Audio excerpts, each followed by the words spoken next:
경북도는 31일 경북도청에서 국회 입법조사처와 상호협력 업무협약식을 체결하고 지방소멸 방지를 위한 정책 토론회를 개최했습니다. 협약식과 토론회에는 이철우 경북도지사와 박상철 국회 입법조사처장, 도조사처 간부 공무원, 관련 전문가 등이 함께했습니다. 행사에서 이철우 도지사는 지방시대를 열려면 국가 운영의 판을 완전히 재구조화해서 지방 조직과 예산 편성 권한을 스스로가 가져야 한다고 강조하고, 국회 입법조사처가 국회의 입법정책 조사 분석 기관인 만큼 정책 현안들을 서로 공유해 지방의 목소리를 입법화하는 데 가교 역할을 할 수 있을 것이다며 의미를 부여했습니다. 업무협약식에서 경북도와 국회 입법조사처는 지방의 입법 과제에 대해 공동연구와 세미나 개최 등을 통해 상호 정보 교류를 강화하고 정책 입법 과제 해결을 위해 적극 협력해 나가기로 했습니다. 이어진 토론회에서는 하혜수 경북대 교수가 좌장을 맡고 토론자로 김민석 경북도 정책실장, 하혜영 국회 입법조사처 행정안전팀장, 구윤철 경북문화재단 대표이사, 최철영 대구대 교수가 참여했습니다.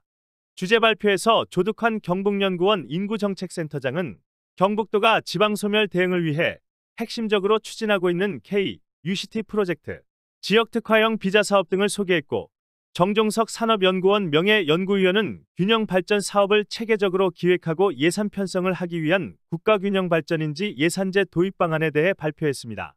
이어 진행된 자유토론에서는 지방소멸을 방지하고 지방 중심의 시대를 열기 위한 참석자들의 정책 제언이 쏟아졌습니다.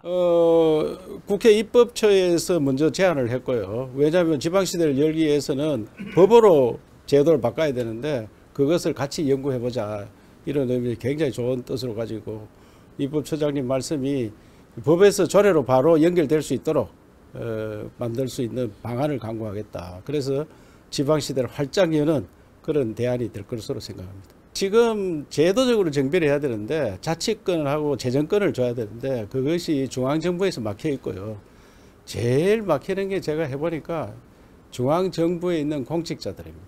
이분들이 손에 쥐는 걸 절대 안 내놓으려고 합니다. 그렇기 때문에 다양하게 자유를 줘야 되는데 전혀 자유가 없고 제도적으로 나난 길로 가기 때문에 도지사가 아무리 바뀌어도 변하는 게 없습니다. 그 시장 군수가 아무리 사람이 바뀌어도 그 구분이 똑같이 돌아가고 있습니다. 그래서 지방자치가 현재대로 가면은 과거의 임명제와 똑같은 그런 형태로 가고 있다.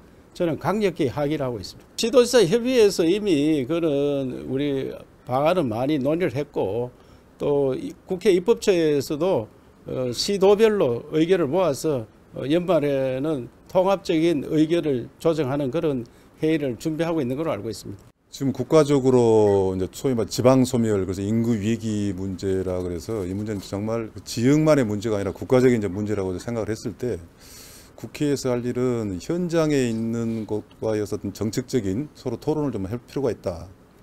그래서 이제 그 중에서 가장 좀 심각한 곳이라고 하면은 이제 전라남도하고 경상북도를 이야기하지 않습니까? 그래서 전남하고 전남교육청은 그 토론을 했고요. 그래서 오늘 경북도청하고 세미나를 하고 또 9월 13일 날 이제 경북교육청하고도 이제 서로 그 토론 예정이 돼 있습니다. 그러한 움직임은 종합적으로 우리가 이제 다시 서울에서 모여서 국회에서 모여서 경북하고 전남하고 같이 이제 서로 토론을 하겠습니다만은 아까 지사님께서 말씀한 대로 국회의 법률이 지방에서 만들어지는 정책과 법이 있는 그 조례와 서로 간에 일관성이 있고 또 중앙에서 법 차원에서 지방이 해줄 것이 무엇인가가 서로 직접적으로 이야기를 해야 되고요. 물론 지방정부에서 중앙정부에게 예산과 인사에 대한 여러 가지 이제 그 지원을 요청할 수도 있겠지만 궁극적으로는 그 지역에서 만든 정책을 찾아야지만이 정말로 인구 위기하고 지방 소멸의 위기에서 나올 수 있다라는 것을 실감할 수밖에 없기 때문에 그런 것을 이제 토론을 내서 바로 국회와 지방정부 간에 서로 답을 찾는 그런 의미에서 MOU지 아주 실질적인 MOU입니다. 그래서 우리가 흔히 말하는 기관 대 기관의 어떤 형식적인 MOU는 아니라는 것을 강조하고 싶습니다.